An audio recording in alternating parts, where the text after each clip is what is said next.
fuck shake? This your boy International Special. Nigga, you see what's going on over here, nigga? I'm repping my bro Tyson and shit from Urban Life News Magazine. Shit is through all the jails, through all the prisons. You understand what I'm saying? So this shit is real life shit. And I'm just letting all my niggas know that's in the can. As long as y'all niggas got a date, don't hate. Whoa.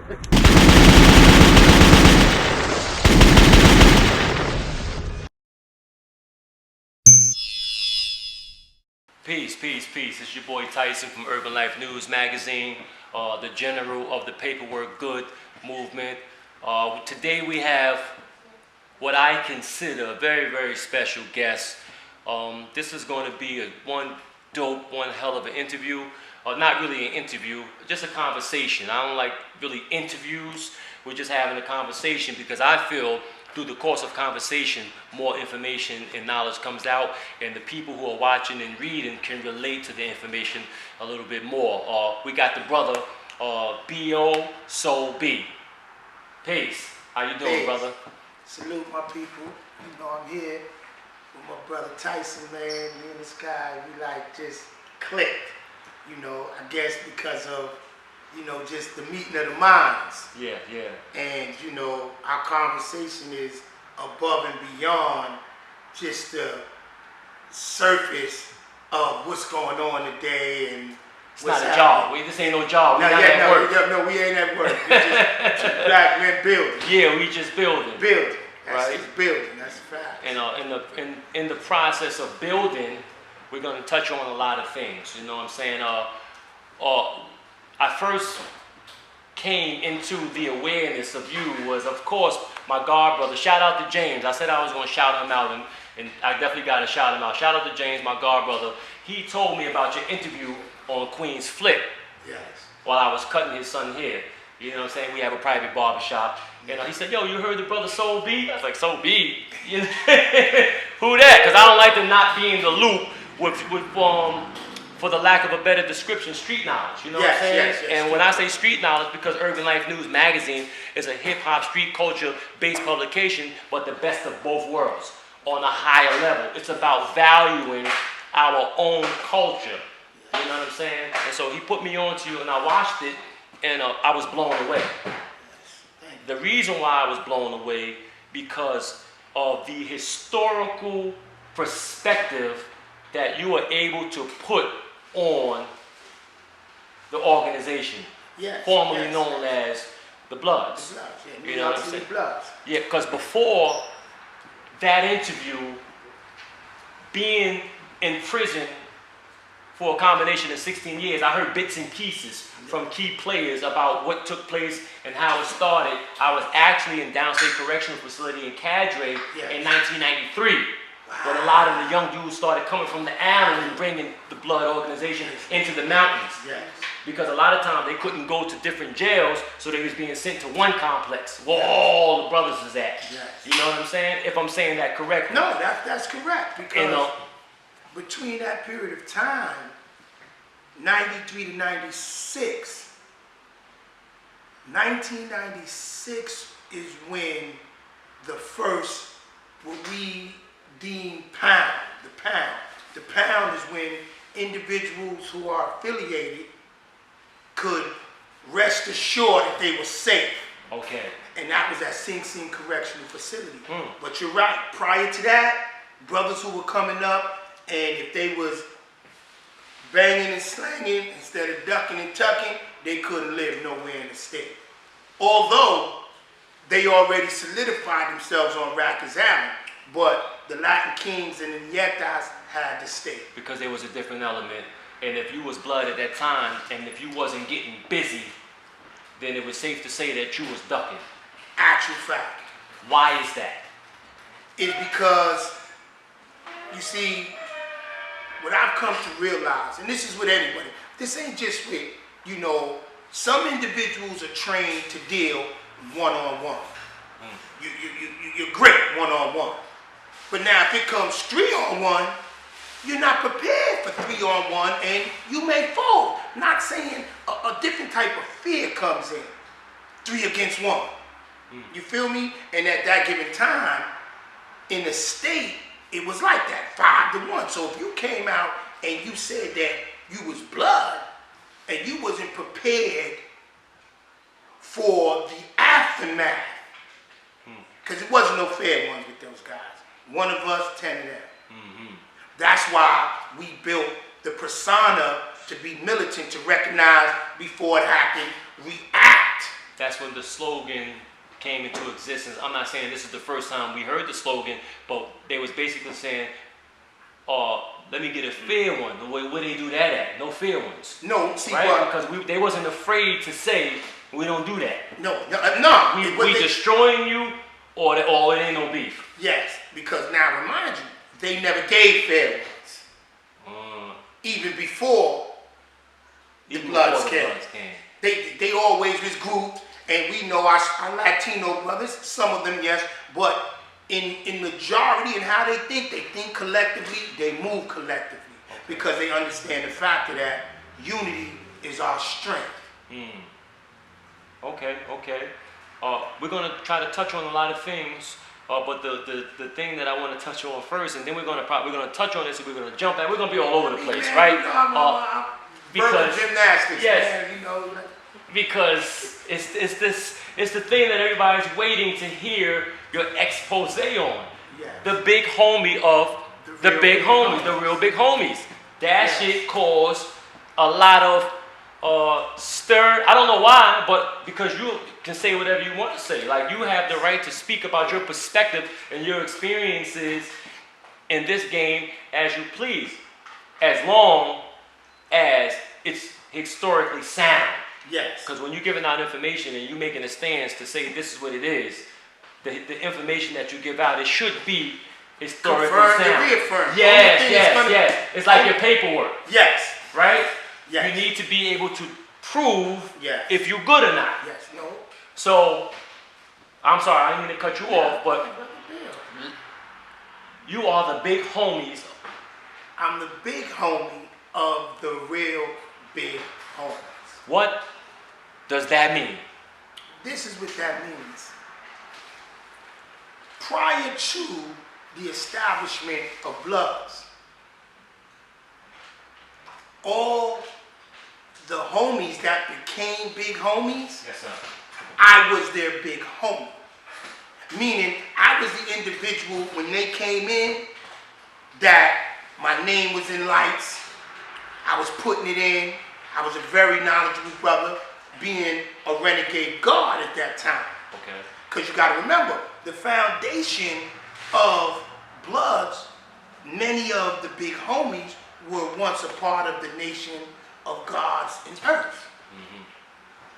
And it just seemed at that time, we were the only ones that had the solution to the ever-growing problem at that time.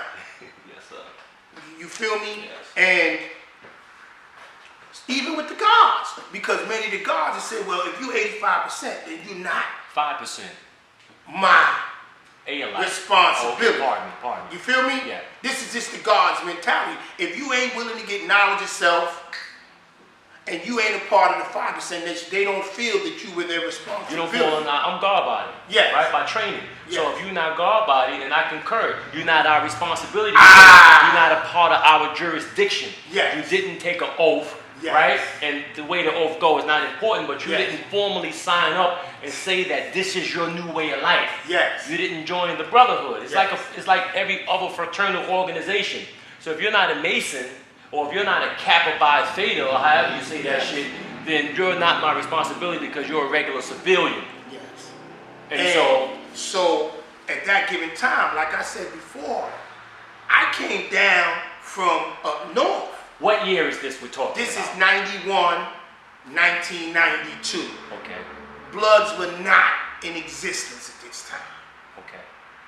But Latin Kings, because of Blaze, as you see the Latin Kings that were on the Queen's Flip show, spoke about Blaze. Not the Blaze that Wildcat said he cut, but Little Blaze, who came from Connecticut, which was my boy. And that's my man too, Pastor Benny. That's my brother. Okay. And shout out to Will. Peace. All right, yes, shout out to Benny. But Blaze came, and I knew Blaze prior before he became a Latin King. But he came from Connecticut. And we were in the bullpen. I came back from court. I never forget it. He was like, oh, yo, B.O., what's up, bro? Yo, I'm on this new thing. And because technically, Latin Kings, their history, like their 5-point format, is similar to the gods, or the Nation of Islam, which the 5% Nation of Gods and Earths are a derivative of. Indeed. So, I was like, yeah, that was your new thing, ba, ba, ba, ba, ba.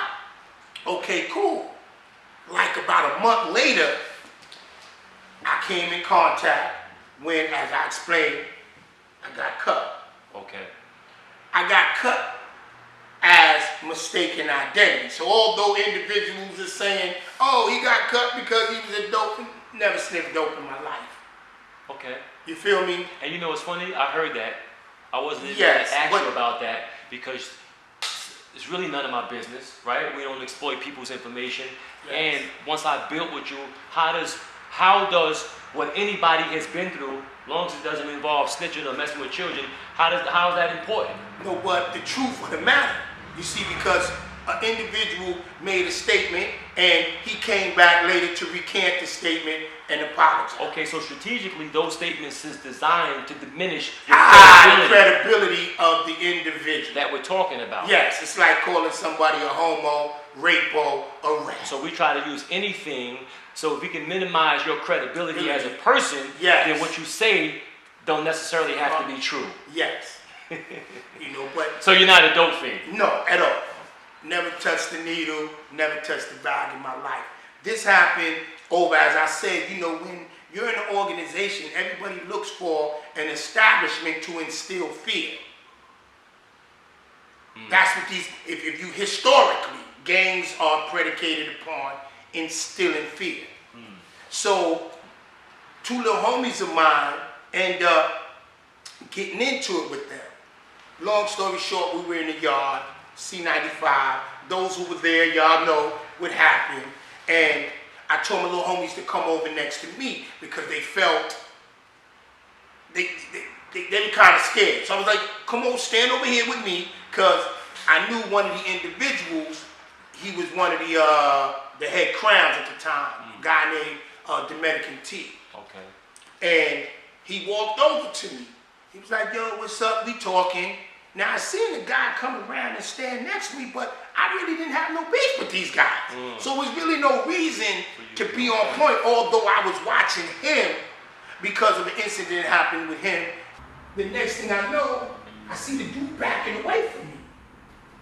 That's how quick it happened. So I'm like, so my little man that I told him, he said, yo, he cut you.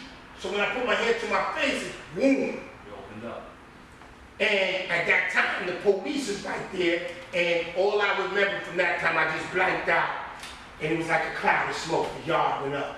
My man, Animal Jeff, he was in S.O.U.L. My big homie, Animal Jeff. Jeffrey Young, got 50 years. He came out of S.O.U.L. Yo, they cut me. And the whole yard went up. That was the first time in C95, which we later called San Juan, because the majority was Spanish brothers in that one prison, which is one of the largest prisons on Rikers Island, hold about 2,100. They've never seen guys retaliate for a brother ever. So that was the first real historical incident Yes. that demonstrated unity. Yes, with these guys. Homies wasn't in existence then. Okay. Homies didn't come to 18 months later. So after that, and this is what the police are saying, they cut that boy, it's going to be some hell. See, but the thing about me, I was conscious, so I wasn't just going to cut any Spanish dude, because I had rapport with my Spanish brothers. But they even said, man, oh my God, how we go? Y'all young, because these were a new type of Latino brothers. These was the Latino brothers that grew up with us. These was Latino brothers that just came over here from whatever country they was from. They got into a new thing, and they trying to establish themselves. It just so happened they cut me. And I wasn't trying to hear nothing. I didn't have to go to nobody. All I want was blood in my eyes, and I wanted the individuals who was responsible. So let me tell you what the administration did. The administration shipped me out the building. To neutralize the drama. Because they knew as long as I stood there, they knew it was going to be a bloodbath. They usually move you anyway when it's serious enough. Yeah, but they did that intentionally. So when I went to the hospital, I came back, I was packed up. The Beacon just opened at that time. They sent me to the Beacon. Now I'm over in the Beacon. I couldn't get no redress. I got snuck as far as I was concerned, because we could have went head up, gun to gun. And I'm in the Beacon, I'm tight. I ain't gonna forget, I'm tight as everything, because I'm looking at my, and it's like, you know, in jail, the word spreads so quick, yo, they cut Bill, because now my established Spanish guys, like my rat hunters, things like that, B, you know, but they know, they it's boiling in me. Yeah. But I don't want to make it a racial situation. Okay. Because I understood, okay, I was a casualty. I know the group responsible, and at this time they wasn't really established yet as they were the following year. So they were over in C-95. So long story short, 2 days later, we ended up going to the mess hall, me and one of my Latino brothers, my big bro, who, you know, was a mentor to me, Cabeza, Head. We talking in the mess hall, and Captain Whitehead, known statistic captain who would jump on you in a second. Yeah. He told us, yo, what the fuck you doing talking in our mess hall? Huh? Yeah, as we were saying, man. He said, you know something? After you finish eating, I'm going to take both of y'all, take you down to the rotunda. I'm going to handcuff both of y'all and whip y'all ass and let you. So me and my man looking at each other. Long story short, we came out, me, Head, we end up beating up 8 police. I hit Whitehead, he fell, broke his shoulder bone, broke his jaw, we went off. Riot popped off right in the mess hall in the Beacon. That was July 91, first riot in the Beacon. And because again, you said the Beacon just opened. They just opened. Okay. So they never seen, like, you know, we over there, so like I said, they never seen nothing like that. So me and Cabeza, we end up, they sent me to Queen's house, CMC. They sent Cabeza out of Brooklyn house. He got bailed out, went home. From there, now I want to make my rides back to C-95. So now they sent me to Queen's house, CMC. Long story short, about a month later, they didn't want me in the bin. They sent me back to C-95.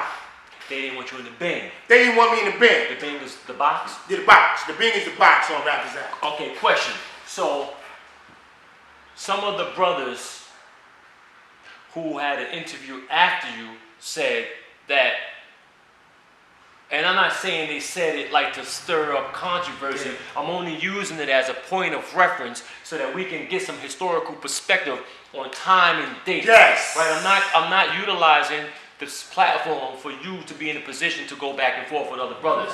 Yes, we love those brothers. Their story is their story. Your story is your story. We're just trying to dates. Yes. Very important. Yes, because we're dealing with the history yes. of things. Of before and then after. Yes. So they were saying that that incident, how could that incident be the catalyst, be the foundation when in the being they were already unifying? No, that's not true. Remember, Bloods didn't even exist. We're talking about 91. I just said July 91. Bloods didn't start until July 1993. So do you know you have relationships with those other brothers? And that's why I spoke. After the situation happened with me, then my bro Scully, that happened on a visit with his mom's, his grandmother. Somebody got cut on the business. Yes, that was in 92. This is the following year. Scully is a yard man? Yeah, yeah. Okay. You feel me? and then another brother by the name of Sean Green with his arm. Let me ask you another question. I'm Yes. sorry to keep cutting you off, but you know, this shit is dope. Yes. Right?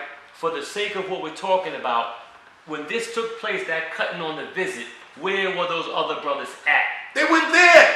Were they in the jail? They wasn't at No, location? no. Listen what I'm telling you. Okay, I just... Bloods did not exist. All right. So if they were there, they were individuals. They weren't on, I'm not going to say they weren't there, but I'm saying in the melee of this happening, there was no bloodshed. Okay, gotcha. So we just talking about individuals who isolated situations are happening to with this organization. Got you.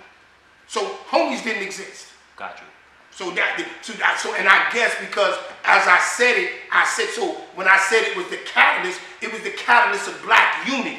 Yes, okay. Because brothers stood up for me knowing that I was a warrior, and I don't care if it's, I told you about the Muslim, I don't care if it's 100, you do something to me, I'm coming at you. Win, lose, or draw. And that's what dudes know me for. I don't need no crew, I'm coming at you myself because you violated me. True. So at this time, 1992, it was just me and dudes who aligned themselves with me. That was there. And dudes who just felt me. Yo, Dad, yo.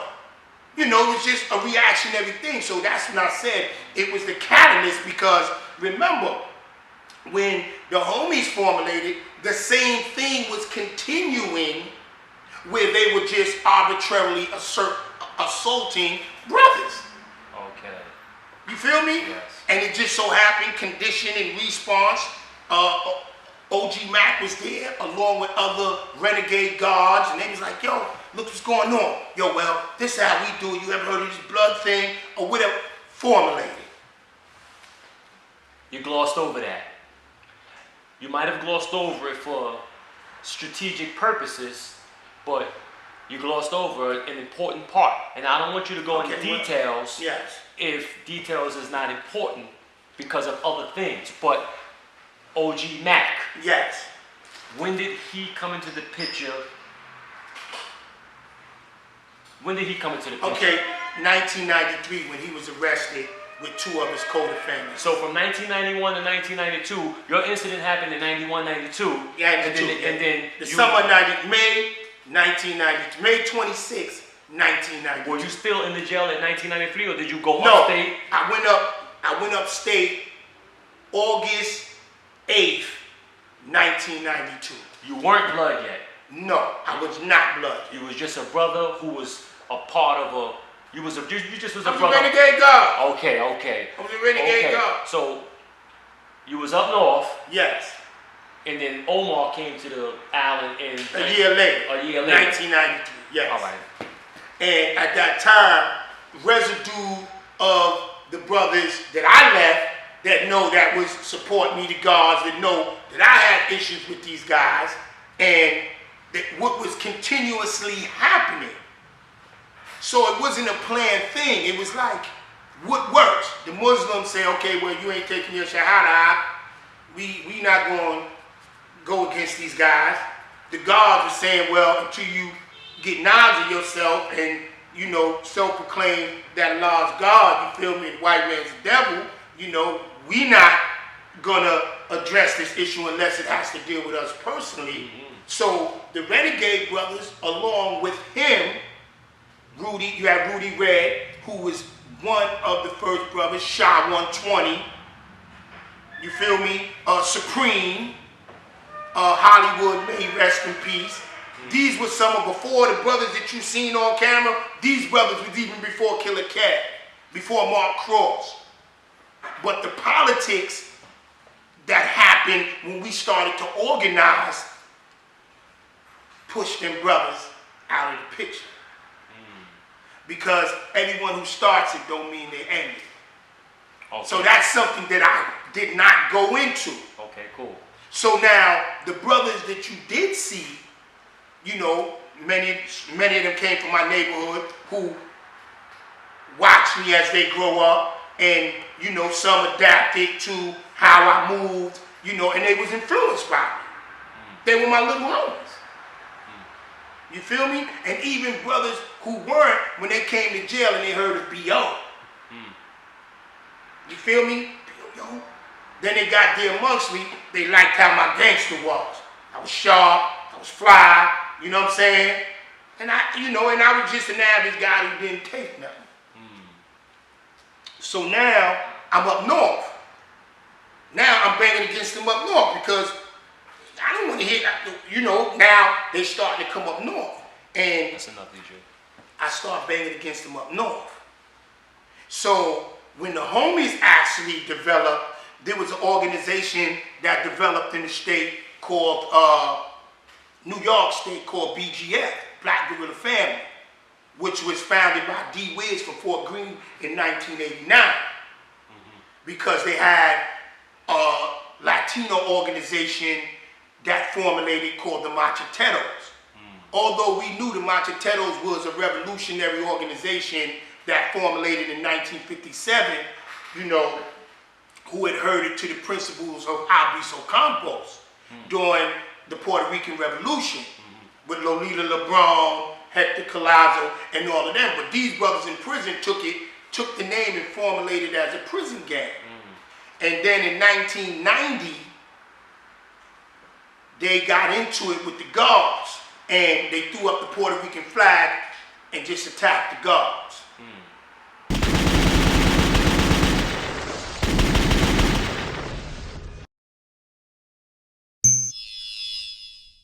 Alright, so getting back to Omar. Okay, What's now OG Mac. Okay, I didn't meet. He is. Let me just ask you a question. He is The founder. The founder. The sole founder of BLOODS. Yes, he brought the concept and the idea. Where did he get the concept from? Well, he got the concept and idea from Alabama. Okay, cool. Everybody thought it was Cali because the story that he told us that was in our history was that he was out on Normandy, which is 112th. That's why he was telling us that Miller Gangsters, you feel me, is where he came home with a chick named Bloody Mary. You feel me? But later on, after he did the interview with the Feds, and I came in contact with a lot of... The Feds magazine. The Feds magazine. That was in 1999. He was arrested in 2000 after that. But in 99, when they did the interview with the New York City Bloods, individuals from all around the country were saying, well, who is this guy? Did he get a charter? Who is he? Nobody knew him from out west. So I started to communicate. I would communicate with T. Rogers from Black Peace Stone Bloods out in Baldwin Hills, South Central. I was in communication with G1, who was a triple OG at that time from Denver Lane, you know what I mean? And none of these individuals knew Omar. So in the melee of our dialogue back and forth through correspondence, T. Rogers said, well, listen, since y'all didn't have a charter, we want y'all to become Peace Stones. I was like, brother, hold up now. I said, we can't. I said, beloved, you know, because he also comes from Nation of Islam perspective, being a part of the Moorish Foundation. You feel me? The Moorish Science Temple. Yeah, the Moorish Science Temple. So we used to build, you know, the L Runks, they stand on their 45-degree angle right over left, you know, and they deal with the mystic science. So that's how we formulated a bond outside of the alleged affiliations as Bloods. So I said, nah, I think it's different here, man. I said, we don't have Crips here. Let me ask you a question. Yes. So Omar, he formulated the Bloods while he was on the island. Yes. Okay, and where were you at this point? I was up top. You was up top. I was up top. Okay, was there a point when you went home from up top, or did you come back No, to the island? I was still up top. Did you get brought back down to the island, or did you go No, home? not at that time, no. Okay, you was up top. I was still up top. This is when you did your stretch? This is when I did the stretch, yeah, the 25, yes. You did 25 on that? Yes. Okay. For the sake of clarity, when did you formally become known as being Blood? 1996. Okay. 1996. 1996. 1996. Did these other brothers formally become blood before or after that? Because they talking about 93. Well, as I explained to you, the brothers, the initial brothers that came, many of them are not around today. Gotcha. So it was many brothers who were there prior to the brothers who came and said, yeah, you know, because Kev, I knew Kev, which he says 94. He said Mark Cross brought him in 94. But you had other brothers. But by the time 94 came, he wasn't even really a part of the organizations because the sets came later. So it was just the blood game. So you had many individuals at that given time who were just a part of the blood game. And as I mentioned, Rudy Red. You know, I'm saying my prayers for my brother Rudy. You know, he's in the hospital right now. He has a lung problem. Yes, but he's one of, from the point of 93, but because of internal politics, his name was not mentioned, and it's not. But Rudy was at the founder, Shy 120, because of politics. He's Spanish? No, Shy 120 is not Spanish. Brother. Supreme, because you got to remember, right after 93, OG Mac came upstage. So those were the brothers who were down on the island building this movement. So he came up in 93. Yes. That's what they're like that throughout the state. No, he didn't do it. He didn't go out to the state until 96. Oh. Look at the brothers' numbers. Go back. Look all their numbers. S.I. had, may he rest in peace. Salute to S.I. His number was 95. Who was one of the first adolescent bloods. S.I. Okay. Garwin Tyree, who was murdered by the police in Staten Island. All right. And some of 15. Good, solid stuff about No, he was a big homie. He became the big homie and the face of non-trade gangster bloods. He wasn't the first big homie, but because of his actions and his deeds, he superseded those who came before him. Okay, I got you. You see, so it's not where you come in, it's your deeds and who you are that, yes, you may have brought me in, but because I became who I became, and for whatever reason, you may have fell back, got disciplined and violated. Some people were also sat down. Yes, sat down. Some people were kicked out. Kicked out. You see, we don't know. Yes. Some people paperwork has turned out to not be good. Right? So for whatever reasons, we're not saying you didn't contribute, but as time went on, your track record didn't substantiate who you were.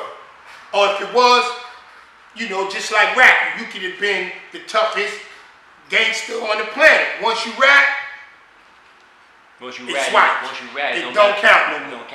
So it's the same thing. So whatever politics that happened, you know what I'm saying, thereafter, you feel me? I don't believe it was for me to discuss, although individuals knew, and my interview just brought guys from under the table, out of the crib. No, just real talk. Yeah. Guys I didn't see in 20 years. Now you see them. Now I see them. So I didn't want to say, oh, no, who's this guy? I know you from then. So I'm, yo, that's the homie. Go ahead, let him go. Whether you had ulterior motive now, because now it's new to me, this clout thing and this internet thing. You feel what I'm saying? Yeah. So I didn't feel that because I know these guys prior to them becoming homie, and when we were always there amongst them, it was always big bro. Okay. You feel me? Yeah. So now we out in the street. I do an interview. I say I'm the big homie of the real big homies. Now it's an issue. Brother, how's that? But I watched you come through. I was the protector. And you're older than them brothers too. Way older than them. So. And you know the funny thing that I want to point out is that you remained a gentleman during that whole climate And you still remain a gentleman. Yes. Even when we talk off camera, Yes. you remain a gentleman. Humble and pious, man. That's me. I'm the same way as you see me now if you would ever run into me in the penitentiary. Same way. No different. Education is always first and foremost, because a mentor of mine told me, he said, the strong rule the weak and the wise rule them both. I concur.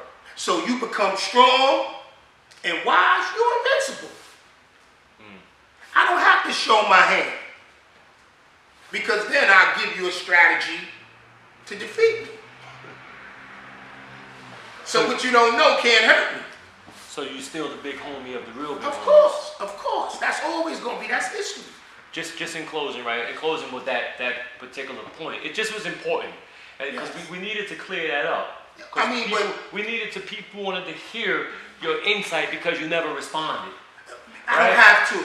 You know, Because truth, as we know, truth out of season could be unsuccessful. no question. And truth will only be affirmed, confirmed, and reaffirmed. So in closing, right?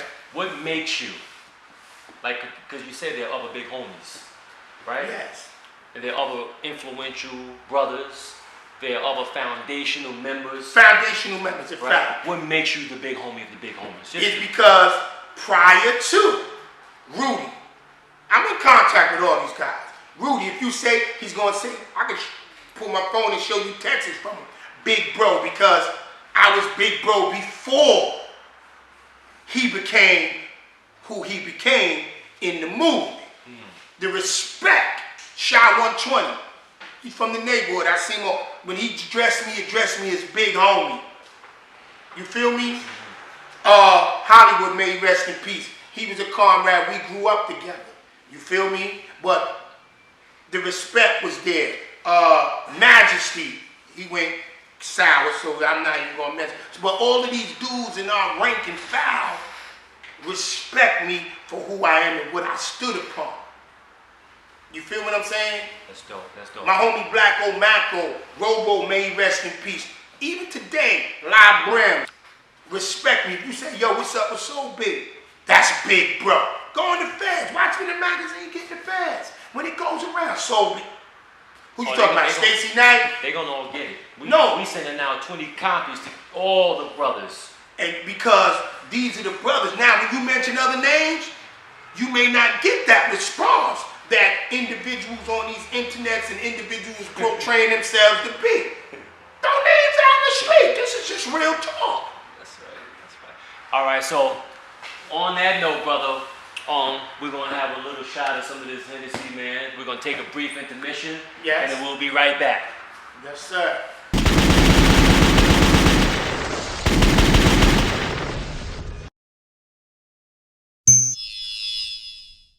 All right. So we back from the brief intermission.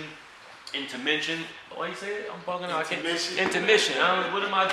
What am I talking about? Who is this guy asking these questions? Intermission. Too much Hennessy. Intermission and shit, right? So one of our viewers wanted to know, what is a renegade guard? A renegade guard is an individual who adheres to the teachings of the 5% nations of gods and earth, but he doesn't follow the prescribed laws. So he kind of do his own thing. He does his own So thing. he loved the nation. Yes. He follows the rules and regulations, but he's the one that will miss a rally. Yes. He might not come up to the school building. Yeah. But he's guard body 1,000%, and he's ready for the beef. Yes. He's ready to uphold, you know what I'm saying, what he believes in. He's ready to chase Yakub ass back across that sand. Yeah, that highway in Texas to the caves of West Asia. Facts. Right? And he's usually at the forefront. I think that started, and because I have to say this, and Minister Rahim, one of, if not the founding, but one of the pivotal guards in Brooklyn. You say Minister Raheem? I know the name. Right up, that's right. I was in Mid-Orange with a fake Minister Raheem. I know who you're talking about. Yeah, that's the way he's a minister, but no. Yeah. Minister Raheem, before you got to remember, a lot of the brothers in Brooklyn, before they were in the nation, they were gang members. They were chaplains. So Raheem and all of them were chaplains, him, minister. So they was gangsters before they became God. Okay, cool. So once they got the knowledge of self, that didn't take from who they was. That's when we get the term renegade, gangster guards. Yeah. And these were the guards who were actually... And then you had the guards who would say, ain't no such thing as a gangster guard. Either you guard or you not. Yeah, but these brothers, they didn't, because they was at the foundation and they fought for the nation and they did anything in their power to help build the nation. So when it was beef, who did they call? Because all the guards was in war. That's why they say Medina is the land of the warriors. Because so these are the brothers who influenced me. You feel me? So when I came into prison, all the old guards, BJ, second born minister, they was like, oh God, we don't got to worry about you. And I was a young guard at the time. We don't got to worry, you good. Is there anybody who is in those mountains right now, up north or in the feds, that you want to speak to right now? Yes. Ah, man, it's so many of my brothers, man, first, I want to say peace to the God, Shakim Allah. That's the brother L's son. That's his brother, and L's son's the God, East New York. Salute, you know what I mean? Shakim been in, man, since he was 16. He been in like 45 years now, from the age of 16. I got to get at my brother. You know, so salute to Shakim. So you say you gotta get at him. You gotta reach out to him. I only been home 102 days. No, that's cool. And you out here grinding. Yes. But you're talking to him now. Yes. Too. No. And in due time, you know, I'm gonna get at the brother. He can't see YouTube, but he's gonna read this. Yeah, he's gonna read this. I know that. Salute to my brother Ace. I got you, Ace. You know, they still talking about paid in full. You and Ron do. You know what I'm saying? But I got your best interest in hand, and eventually, you know, I'll be there, man, if you're willing to tell your story, you know what I'm saying, to free you. My brother who was pivotal in my life by the name of Paul Clark, a.k.a. Positive, you know, he's coming up for clemency. Okay. You feel me? He's been in since 1980, since he was 18. He has about 40 years in now, 39, 40. He got about 40 years in. Yeah, 40 years in, yeah, man. You know, that's my big bro. See, a lot of times we're on these platforms and we say this brother got 25 in, this brother got 15 in, this brother got 30 in, and we understand what that means. Yes. God did 16 years in prison, and he done how much? Yeah. Altogether? Yeah. About 36 years. Yeah, so when we say a person got 40 years in, a person who hasn't been through that experience or had that journey, they'll say in their mind, wow, he got 40 years in prison? That's a lot of time. But they really can't grasp. No, you can't. What 40 years in that world is. You can't grasp if you never did it, what 12 years is, what 20 years with is. 1 year is, what 1 day is. Yeah. In the cell where you in the cell and somebody got to open it and close it like you an animal. And you can't get out. And you can't get out. Right? No, like all right, time out. Yeah, I want to come out now. There's no breaking that. There's no breaking that. Once you're there, you got to go through it. You got to go through it. However you get through it, it's on you. How did you make it? Ooh. And I'm going to share this. I was conditioned from an early age to be institutionalized. And I say that to say, from boys' homes to group homes to DFY to Rikers Island to upstate. So when I went from levels, you know, Meek said there's levels to this shit. Facts. And that's how my life was. I went through levels. And all the guys that I experienced this with when I was in boys' home. Then we went salute to my boy, Blue Boy. You know what I'm saying? One of the big Crips. You know what I'm saying? Me and him go from when we was 8. We was in boys' home. A spot out in Long Island called Little Flower Children's Services. It's in Wading River, Long Island. All the way out east. We were there when we were 8.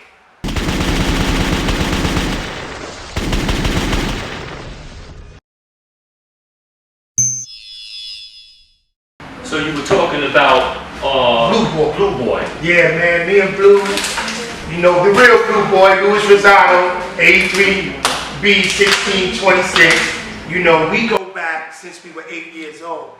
And the reason his name resonated right now is because I did an interview with salute to my boy Corrupt from City of the Gods, the big Crip, who I told you, you're gonna link. He called me about you yesterday. He's like, yo, big bro. I said, I got you. We're gonna all link and it's just gonna be a great network. Definitely. But you know, we did a neighborhood thing, you know, Flatbush, because this podcast was about linking the missing links of Flatbush to Bloods and Crips actually came into Flatbush. All right. Because Flatbush is technically majority Crip. Okay. That's just what it is. It got homies there. Yeah. But it is what it is. Majority Crips in in Flatbush. Yes. That is the Mecca. The Mecca of Crips. So those are my little homies. I was with them. They love me to death. B's and C's, it don't matter. I'm their big homie. Okay, cool. Although I'm a Blood, I'm their big homie. You feel me? Yeah. So, long story short, yeah, me and Lou go back when we were kids. He been in now, what is this, 37 years. All right. And we were talking about, he said, oh, you forgot them, and I forgot. See, when you on these play, a lot of times your mind be rolling, and it don't be that you intentionally forget about individuals because those individuals are still soldiering. Ain't no question. You know, you out here in the free society, but they're still soldiering, man, still remaining strong under the most adverse, traumatic, oppressive conditions known to men. Yes, and then also, when you're a returning citizen, you have to establish yourself first. Yeah. And so, because I was in jail before, and I expected people to do things because they was in the free cipher. You know, in my mind, I'm saying, if you home, why can't you just run to the store real quick? You know what I'm saying? And it's only until after you do your time and you come home and you realize the level of responsibility that's upon you to get established for yourself, and especially if you have a family. Because although you got brothers, and for the sisters who got sisters that are locked up, because we don't want to miss the sisters. Ever, right? The backbone of the nation. Your primary obligation and responsibility is family first. Your immediate family. Right? Yes. Because as older men, the game changes at some point. That's right. While we love the homies, we love our brothers and sisters in the game, but we have a biological, or we have a family who is a part of your foundation that sustains your existence. And if you try to give back before you get yourself established, then you end up depleting yourself. You end up doing more harm. Or you end up subjecting yourself to return. That's a fact. Because you're trying to, you know, like, and I don't want my words to be misconstrued, and they probably will be, but you're trying to get yourself established, man. Before, you know, you can't look out for somebody until you get yourself straight. That's a fact. It's just simple, man. It's as simple as that, man. And many a times individuals, because I had that same experience when I went back after doing this stretch. And going back, the last time I just came home 103 days ago, that when I returned, oh, you forgot about me. Yo, but it was open arms because, you know, not that I was who I am, but I did reach individuals that I couldn't reach everybody. Yes. And sometimes, it was a letter, it was a picture, you wanted, or you seen dudes getting pictures, and you my main man, and I'm sending another guy who you felt wasn't as close as you. Yes, you understand it. But at the end of the day, when I returned back, I remember when I was in downstate, I said, man, I'm going back. I'm in downstate, I'm on a bus, and just, my whole life was just repeating, even when I left, like it was an escape from me. Like I never thought I was gonna get out. Yes. I went to 7 boards and got deuced every time. Yeah. And so then you end up back after that experience. So you now was a little sick. Was I sick? And now I left my 5-year-old son, my other son, he's like 13 at the time, my wife. I'm like, before it was just me. Yeah, now you have people who depend upon me, you feel me? Because I stayed out for a while. So that pain was a different kind of pain. Yeah, different kind of pain. And it was always a possibility that I can go in and not come back. And not come out. The part we often take for granted. The part we often take for granted. As older guys. Yeah, you can go in and you can slip in the hallway and bust your head open. Or something, and it sounds corny on the platform like this. But it's not corny, no, it's real. Because we're talking about an unpredictable environment. Or you go back and you place in a situation based on your past actions. True. And you have to respond where it may be a life or death situation. That's key. That's key. Because you changed. Yes. Them suckers ain't changed. At all. And I say suckers for the dudes who just doing bullshit. Yes. I ain't talking about my brothers who are official, right? But them suckers ain't changed. Ignorance, in the face of ignorance, never changes. And it's a nemesis with intelligence. Facts. Okay, so where you from? Me, I'm from Flatbush, Brooklyn. You from Flatbush, Brooklyn? I'm from Crown Heights, but I grew up in Flatbush, but it always been back and forth. You know, but Flatbush is what actually gave me the character of who I became as a man. You know, as far as street credibility is concerned. I can understand that because I'm from this town. I'm from Strong area, right? I grew up in one housing complex, which was a regular complex. You know what I'm saying? And I grew up the same way anybody grew up in that time. But then when I moved to another complex, the projects, that's where I made my evolution from square to who you later became. And the individual, the but I'm from the first house, you know, I'm from Liberty Park, but when I went to the projects, that's where. What projects is that? It's called Buffalo Projects, you know, in Freeport, New York. Oh, right, yeah, you know, I'm very familiar with Freeport. No, I'm very familiar with Roosevelt, Nassau Road. Yes, that's a fact. That's a fact. That's a fact. So I understand what you're saying. And although I grew up in the first one, the second one is where I came home. Yeah, I came into my own. You know what I'm saying? As we was driving out here, I told my wife, I said, I lived in Long Island for. She said, oh, how you been in jail that long? I said, yes, I lived in West Hempstead. You know, I lived in Woodfield Road. And then up you Hempstead Turnpike. I used to be in Hempstead. I used to 87. But this is in the 70s, so she just can't believe how sometimes things are just condensed in a short period of time. Because when people say, how did you experience all that if you've been in jail all these years? Well, it's just the fact. So I'm very familiar because my people, my mother's people, they were from Long Island. They're Shinnecock. Oh, out in Suffolk County. Yeah, all the way out in Southampton. Okay, so Tekashi 6ix9ine. Hey, I think you should have my wife here because she had an integral more hands-on. But go ahead. Shout out to your wife too. Author Easter J. Yeah, Author Easter J. And y'all also got a podcast going on, which is real dope. Hustle and Love. It's Hustle and Love. That's on YouTube, right? Yes. And your son, Too Fly, my man, Too Fly over there. Me and him gonna box after this thing, after this joint. We're gonna box after this joint. And we got a little man over there. Sunday out of the great. That's right, family first. Yes. So, what? No, I'm sorry. I was getting ready to go into my next question. Tekashi 6ix9ine. Yes. What happened with him? What's your take on him? I think, he was a marketing genius. Let me take a drink. That's okay. I'm saying from my perspective because remember I critiqued him from the outside. I was in when he was doing all what he was doing. And as I got out and I started to read about him because when I was up, so I started to read. But then when I was talking to my wife, she was like, bro, because she was in the integral part of his embryonic development. Oh yeah. Yes. Okay. Gotta tap into the interview Sex, Money, and Murder. Sex, Money, and Murder. On that was babe, that was number 2, right? Episode 2. What episode is this on? Episode 2 of Hustle and Love. On episode 2, what episode is that? No, it wasn't. No, well, she's gonna tell me that. Well, where she basically gives an exclusive of her personal. You know what's funny? I'm bugging. I saw that. Yeah. I saw that joint, but we'll get into that. Yes, Yeah, I definitely saw it. Because business-wise, she was in the integral development of this kid.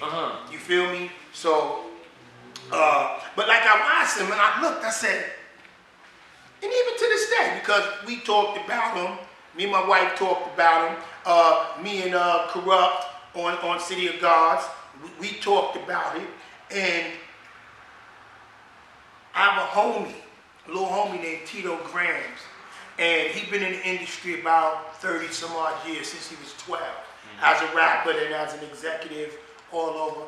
And he even confirmed, because we even talked about him, that the street element, right?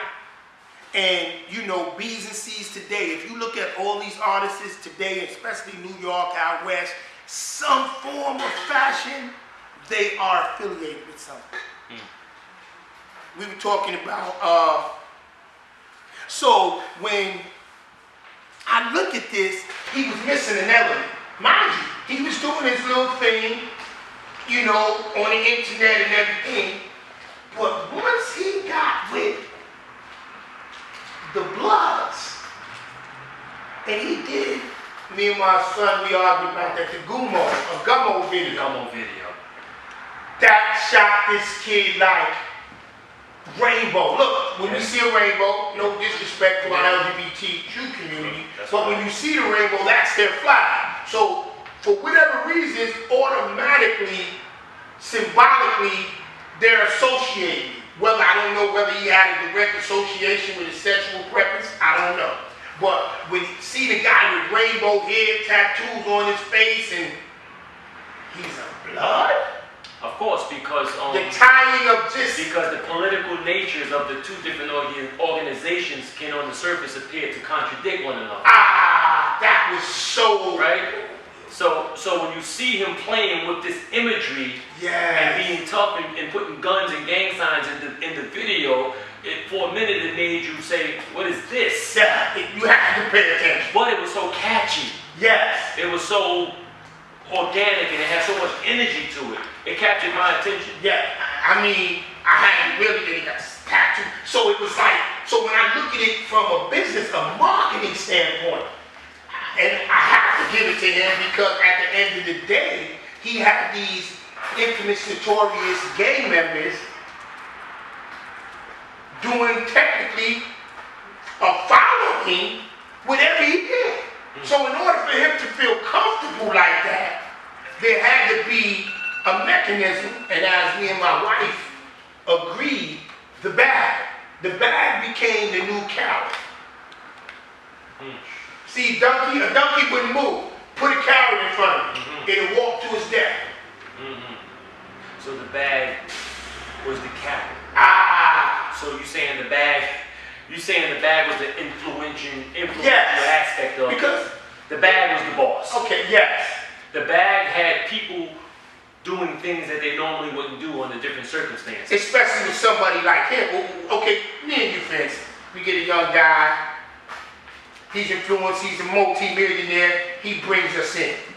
He knows what we're capable of doing. And in the relay of us being somewhere, he disrespects a well-known guy. Are we to promote that? Or, yo, hold up. You bugging out. You bug. This is where integrity comes in. Integrity is the check, is the balancing. It makes you stop or unnecessary action. But the bag can cause you to ignore your integrity and for fame. Yes. So okay, before we move on from this, right?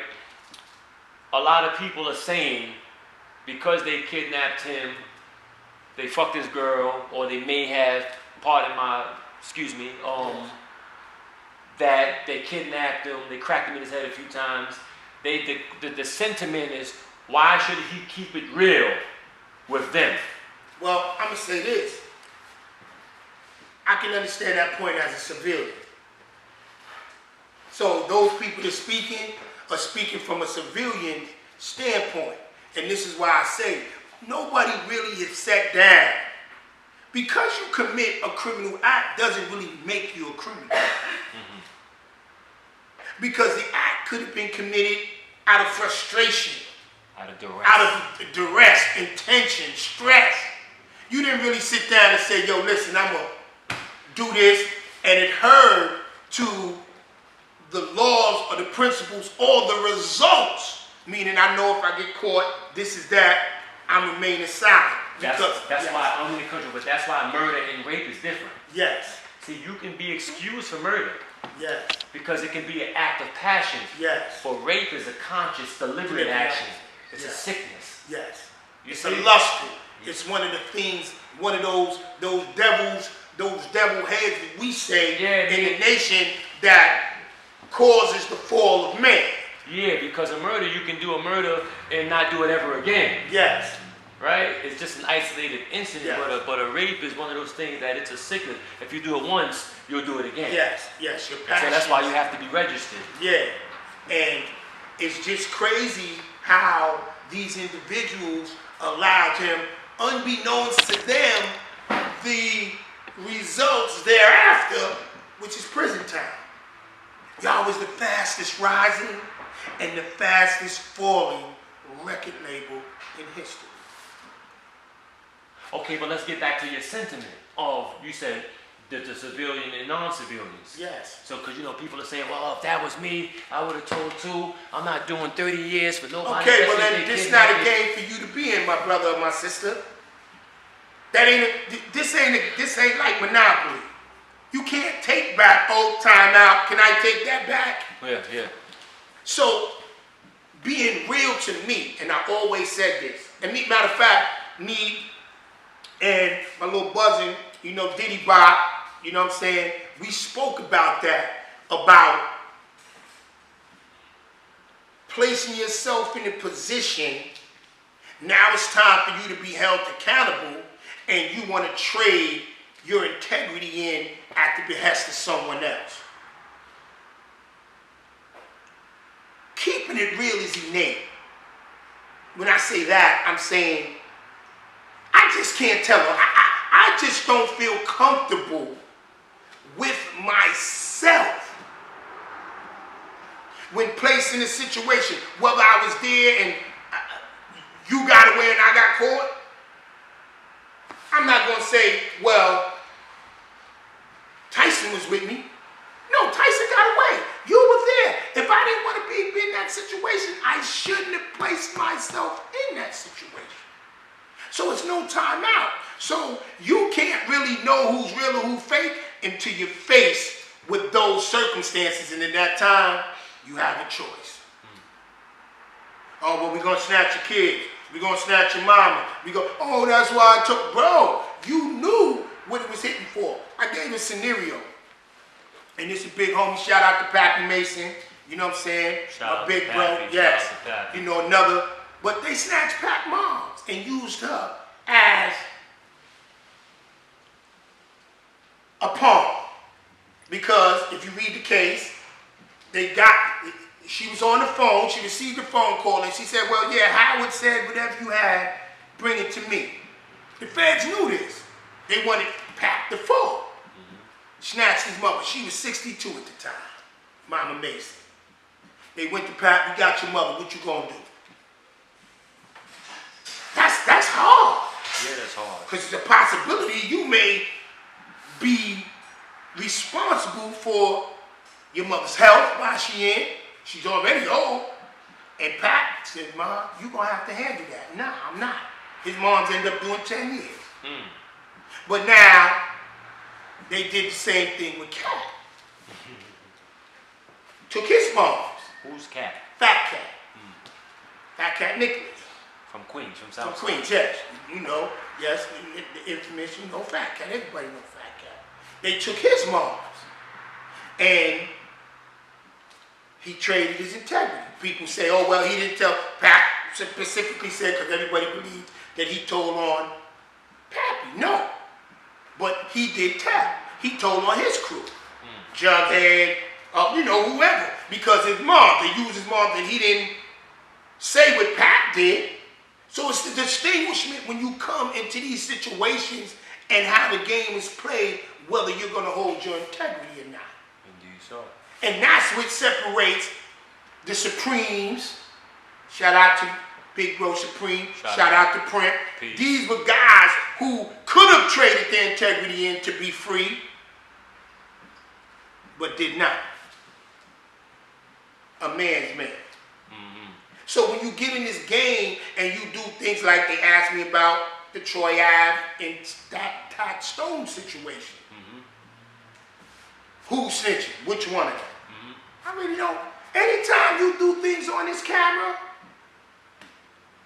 or you attack me under any situation where if the police is there, then you, to me, rule of thumb, let that be. Let it fall as it is. You don't got nothing to say. Nothing to say. It's already there. You don't got, it's no, see, a lot of times when they say, when the police snatch you up, they say anything you say and do can be held against you. They telling the fucking truth. Yes! And it will. So why are you going to add on to anything? You don't say nothing. Ever. Take your medicine. Even if I'm on, is that you? You see what Lil Kim said? They had on cameras. Well, hold up.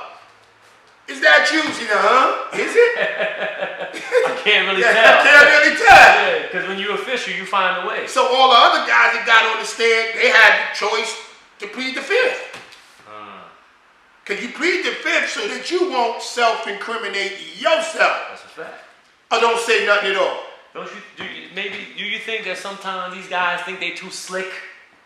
And that's... And they can out-talk the people who get paid to investigate you? And that's First 48. Yeah. I've never watched that program I came home just now. First 48. Yeah. You know, it's funny, a hamburger and a cigarette can do a lot for you. When you're hungry. Right? It'll make you give up your mama. Right? So, in closing, what do you got to say to somebody that's in the cell and that's getting ready to come home? What do you got to say to that person? Oh, man. From personal experience, man, all I can say, if you've been away, okay, if it's 2 years, things change. 5 years, drastic. A decade, 2 decades, 3 decades. Come out here and do the knowledge.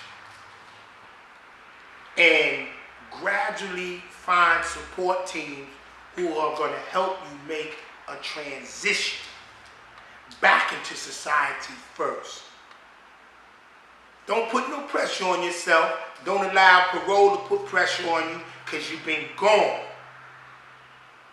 And I know you have ideals, you have all the things, and I experience the same thing. But many a times you have to deal with your personal mental health first and foremost. What about the young dude that's running around the yard all day? Now, I seen them when I was going in. And it's sad because the system has went back to those old draconian policies. No education. They don't have no black studies class no more. Because they say those are meeting grounds for gangs. Outside of religious organizations. So we don't got think tanks no more. Where we can pull the little brothers in like when I was younger and mentor them and show them the way. Because the influences are coming from those in the same age group.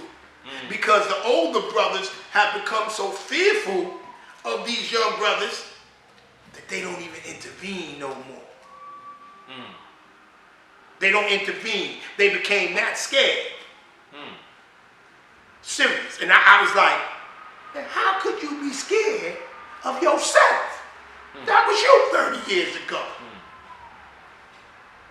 What, you forgot? Yeah. Oh, but no, they may not be like you because you got to remember, you was a 60s or 70s baby. Then we had the Black Power movement. You feel me? We had culture. These brothers don't have that. It's there, but they don't have it.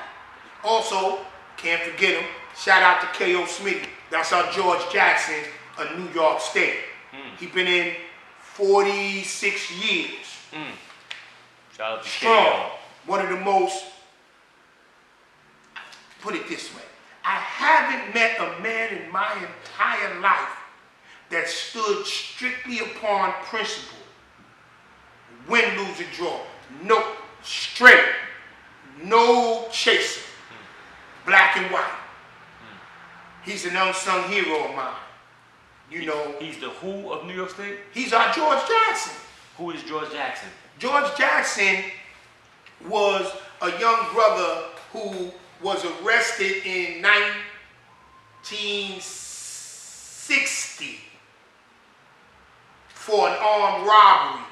He was promised a 1-year sentence, but in some melee, they gave him 1 year to life.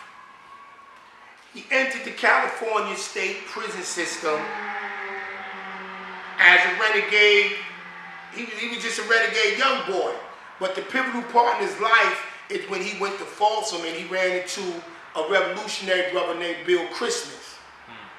And Bill was pivotal in his life, him, James Carr, who were all the Wolf Pack, because he influenced them to change the criminal mentality into a revolutionary consciousness.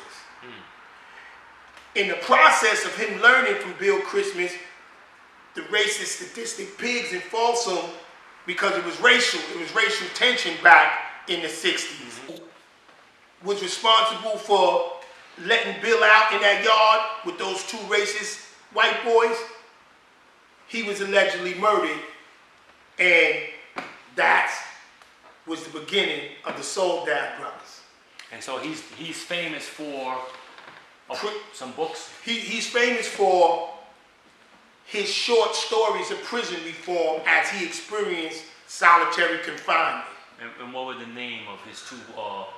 His first book was called The Prison Letters, called S.O.U.L Brothers. Okay.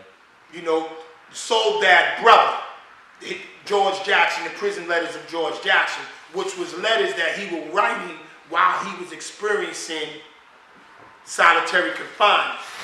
And then his next book was as he began, because Huey P. Newton heard of him so much through the prison system, made him field marshal of the Black Panther Party of self-defense in prison. And his next book, which was on theory and practice, was called Blood in My Eyes. You know, but as I said, man, you know, as I tell the brothers and I show in my transition that it's not where you come from, it's where you end up. And I have to inform you, and I'm going to inform you too, of my documentary that's coming out. We're going to start shooting in February, called Rising of the Soul, where the brother Yar Akapong of Akapong Films, he's a young up-and-coming independent film director. His movie is out in all movies, called Birth of Deceit. You know what I'm saying? He's the new Spike Lee. I'm saying he's the new I'm saying he's the new Spike Lee, Martin Scorsese, Quentin Tarantino. This good when I say he's a beast. Oh, he's that good, huh? Listen, this dude, this young brother, man. When I say he's science. He's like the Mike right now. He's like Mike when they slept on Mike after the dunk. Okay. So he's and yes, him, Devin Richards, Dennis Scarfeo. These are the individuals who are going to be. They forming a dream team now as we speak to do my documentary movie called Rising from the Soul. Me and my wife, author Isha J. She's going to co-write. I'm going to co-write, and we're both executive producing it. So, and this all came out of the interview. The interview with Queen's Flip. With Queen's Flip. All right, shout out to my man Queen's Flip. Shout out to Queen's Flip. You know what I'm saying? Yes. I like what he's doing for the culture, and it's dope. It's dope. And the reason why I'm saying it's dope is because we have an affinity to the demographic that we serve. You know what I'm saying? He's giving a voice and a platform to to the street culture. Yes. And the street culture is important because street culture and urban culture, hip hop culture is our culture. Yes. It's just another manifestation of our experience. Yes. You know what I'm saying? He's a master storyteller, and the reason why he is a storyteller because through his platform he's allowing brothers to tell their stories. Stories, yes, stories that you may not have ever heard. You know what I'm saying? And that's important. Yes. And so where can we find you at? You can find me on YouTube, Black Mogul channel. Subscribe. You can also find me at Instagram, S.O.U.L B, and just look forward to this documentary, man. It's gonna be a documentary like no other documentary. When you finish, we're gonna do this again. We're gonna definitely touch This bases, and I like to have that brother come up. Oh no, That's right. This is going to be a document. I mean, this dude he's a mad scientist. When it comes to film, his story is phenomenal, and he has given me the opportunity to bring the message. Because don't look at the messenger. The story is bigger than me, but it's the message. And we're looking for an Emmy after this is done. On that note, we're going to say thanks to the brother S.O.U.L B for coming out, and make sure you follow Urban Life News Magazine. If you haven't subscribed, hit the subscribe button on our YouTube channel, Urban Life News Magazine. Also follow us on Instagram at Urban Life News Mag. Or you can subscribe on our website, www.urbanlifenewsmagazine.com. You can also click the link in the bio on our Instagram. And listen, if your paperwork is good, it's your visa through life and your passport through the hood. Peace, free through me. Salute.